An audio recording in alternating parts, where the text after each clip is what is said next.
ವಿವಿಧ ಬೇಡಿಕೆಗಳನ್ನು ಈಡೇರಿಸುವಂತೆ ಇವತ್ತು ಏನು ವೈದ್ಯರ ಆರೋಗ್ಯ ಇಲಾಖೆಯ ಒಟ್ಟಾರೆ ಎಲ್ಲ ವೈದ್ಯ ಸಿಬ್ಬಂದಿಗಳ ಒಂದು NHM ನೌಕರರು ಕೂಡ ಬೆಂಬಲ ವ್ಯಕ್ತಪಡಿಸಿ ಅವರು ಕೂಡ ಆ ಮುಷ್ಕರದಲ್ಲಿ ಕೂಡ ಭಾಗಿಯಾಗ್ತಿದ್ದಾರೆ. ವಿಶೇಷವಾಗಿ NHMನ ಒಳ ಗುತ್ತಿಗೆ ನೌಕರರ ಸಂಘಟನೆಯ ಪದಾಧಿಕಾರಿಗಳು ಕೂಡ ನಮ್ಮ ಜೊತೆ ಇದ್ದಾರೆ. ಅವರು ಕೂಡ ಈ ಬನ್ನಿ ಅವ್ರ ಜೊತೆ ಕೇಳೋಣ. ಸರ್ ನಮಸ್ತೆ. ನಾವು NHM ಒಳಗುತ್ತಿಗೆ ಆರೋಗ್ಯ ಮತ್ತು ಕುಟುಂಬ ಕಲ್ಯಾಣ ಇಲಾಖೆಯ ಅವರು ಕಾಯಂ ನೌಕರರು 36,000 ಅವರು ಸಿಬ್ಬಂದಿಗಳಿದ್ದರೆ, ನಮ್ಮ NHM ಒಳಗುತ್ತಿಗೆ ನೌಕರರು 28,000 ಸಿಬ್ಬಂದಿಗಳಿದ್ದೀವಿ. ಕಳೆದ 3 ವರ್ಷಗಳಿಂದ ನಮ್ಮ ಬೇಡಿಕೆ ಏನಂದರೆ NHM ಒಳಗುತ್ತಿಗೆ ನೌಕರರು ಕಾಯಂ ಮಾಡ್ತೀವಿ ಅಂತ ಪ್ರಣಾಳಿಕೆಯನ್ನು ಘೋಷಣೆ ಮಾಡಿದ್ದಾರೆ ಸರ್ಕಾರವು. ಘೋಷಣೆ ಮಾತ್ರ ಅಷ್ಟೇ ಉಳ್ಕೊಂಡಿದೆ, ಇಲ್ಲಿವರೆಗೂ ಜಾರಿಗೆ ಬಂದಿಲ್ಲ. ನಮ್ಮ ಏನು ಮುಷ್ಕರಕ್ಕೆ ಮಾಡೋದಕ್ಕೆ ಕಾರಣ ಏನು ಅಂದರೆ, ಇವಾಗ ನಾವು ಸರ್ಕಾರಕ್ಕೆ ಒಂದು ನೋಟಿಸ್ ಕೊಟ್ಟಿದ್ದೀವಿ. ಬರುವ ಬಜೆಟ್ನಲ್ಲಿ 2026-27 ಬಜೆಟ್ನಲ್ಲಿ NHM ಒಳಗುತ್ತಿಗೆ ನೌಕರರು ಮಾನ್ಯ ಮುಖ್ಯಮಂತ್ರಿಗಳು ಘೋಷಣೆ ಮಾಡದಿದ್ದರೆ ಈಗ ಕಾಯಂ ನೌಕರರ ಜೊತೆಗೆ ನಾವು ಕೂಡ ಮುಷ್ಕರ ಕೈಗೊಳ್ತೀವಿ ಅಂತ ಅವ್ರ ಜೊತೆ ಕೈ ಜೋಡಿಸಿದ್ದೀವಿ. 28,256 ಸಿಬ್ಬಂದಿಗಳನ್ನು ಇದ್ದೀವಿ. ಎಲ್ಲ ವೃಂದವರ್ಗಗಳು ಗ್ರೂಪ್ ಡಿ ಇಂದ ತಜ್ಞ ವೈದ್ಯರವರೆಗೂ ನಾವು ಎಲ್ಲ ವೃಂದವರ್ಗದವರು ಸಹ ಸೇವೆ ಸಲ್ಲಿಸ್ತಾ ಇದ್ದೀವಿ ಸರ್. ಇವತ್ತು ನಮ್ಮ ಬೇಡಿಕೆ ಒಂದೇ ಇದೆ ಸರ್.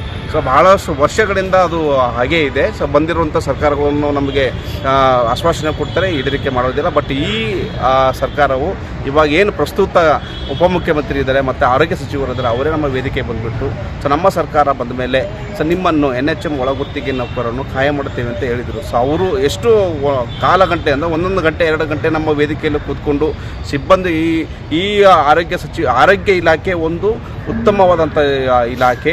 ಅಗತ್ಯ ಸೇವೆಗಳಲ್ಲಿ ನೀವು ಕೇಡರ್ ವೈಸು ಎಲ್ಲ ಅರ್ಹತೆ ಇರುವಂಥ ನಿಮ್ಮನ್ನು ಕಾಯಂ ಮಾಡಿಲ್ಲ ಅಂದರೆ ನಾವು ಒಪ್ಪೋದೇ ಇಲ್ಲ. ನಮ್ಮ ಸರ್ಕಾರ ಬಂದಿದ್ದ ತಕ್ಷಣ ನಿಮ್ಮನ್ನು ನಾವು ಮುಖ್ಯಮಂತ್ರಿ ಹತ್ರ ನಾನೇ ಖುದ್ದಾಗಿ ಕಡತವನ್ನು ಇಟ್ಬಿಟ್ಟು ನಿಮ್ಮನ್ನು ಕಾಯಂ ಮಾಡ್ತೀವಿ ಅಂತ ಆರೋಗ್ಯ ಸಚಿವರು ನಮಗೆ ಆವಾಗ ಆಶ್ವಾಸನೆ ನೀಡಿದರು. ಅದೇ ಆಶ್ವಾಸನೆಯಿಂದ ನಾವು ಕಳೆದ 3 ವರ್ಷದಿಂದ ಅವರಿಗೆ ಕೇಳ್ಕೊಂಡೇ ಬಂದಿದ್ದೀವಿ. ಇಲ್ಲಿವರೆಗೆ ಜಾರಿಗೆ ಬಂದಿಲ್ಲ. ಇದು ಕೊನೆಯ ನಾವು ಕೇಳಿ ಸಾಕಾಗಿದೆ. ಕಳೆದ ವರ್ಷ ನಮಗೆ ಭಾಳಷ್ಟು ನೌಕರರಿಗೆ ತೊಂದರೆ ಆಗಿದೆ. 3 ತಿಂಗಳಿಗೆ ವೇತನವನ್ನು ನೀಡುವುದು, ಏಕಾಏಕಿ ನೌಕರರನ್ನು ವಜಾಗೊಳಿಸುವುದು, ಹಾಗೂ ನಮ್ಮನ್ನು ರಿನ್ಯೂವಲ್ ಮಾಡೋದಕ್ಕೆ ಬಹಳಷ್ಟು ಕಷ್ಟಗಳನ್ನು ಮಾಡ್ತಾ ಇರ್ಬೋದು. ಬೆಂಚ್ ಮಾರ್ಕ್ ಅಂತ ಹೇಳ್ಬಿಟ್ಟು ನೌಕರನ್ನು ವಜಾ ಮಾಡ್ತಾ ಇರ್ಬೋದು. ಇವೆಲ್ಲ ನಾವು ಬಹಳ ಕಷ್ಟಪಟ್ಟಿದ್ದೀವಿ. ಹಾಗಾಗಿ ನಾವು ಬೇರೆ ಕಮಿಲಾಗಿದೆ. NHM ಒಳಗುತ್ತಿಗೆ ನೌಕರನ್ನು ಕಾಯಂ ಮಾಡ್ತೀವಿ ಅಂತ ಅದನ್ನು ಕಾಯಂ ಮಾಡಲೇಬೇಕು. ಮಾಡಿಲ್ಲದಂದರೆ ಮುಷ್ಕರವನ್ನು ನಾವು ಕೂಡ ಕೈ ಕೊಡ್ತೀವಿ. ಎಲ್ಲ ನೌಕರರಿಗೆ ಅವರಿಗೆ ಕೇಳ್ಕೊಳ್ಳೋದನ್ನೋದು ಎಲ್ರಿಗೂ ಗೊತ್ತಿರುವಂಥ ವಿಚಾರ. ತಾವು ಸಹ ನೀವೆಲ್ಲ ಕೇಂದ್ರಗಳು ಮುಷ್ಕರ ಕೈಗೊಳ್ಳಬೇಕು ಅಂತ ತಾವೆಲ್ಲ ಕೇಳ್ಕೊಂಡಿದ್ದೀರಿ. ನಮ್ಮ ನ್ಯಾಯಯುತವಾದ ಒಂದು ಬೇಡಿಕೆಗಳಿಗೆ ಸರ್ಕಾರ ಈಡೇರಿಕೆ ಆಗಿಲ್ಲ ಅಂದರೆ ಪ್ರತಿಯೊಬ್ಬರು ಕುಟುಂಬ ಸಮೇತ ನಾವು ಸರ್ಕಾರಿ ನೌಕರರ ಮುಷ್ಕರವನ್ನು ಕೈಗೊಳ್ಳೋಕ್ಕೆ ಯಶಸ್ವಿಯಾಗಿ ತಾವೆಲ್ಲ ಪಾಲ್ಗೊಳ್ಬೇಕಂತ ನಾವು ಕರೆ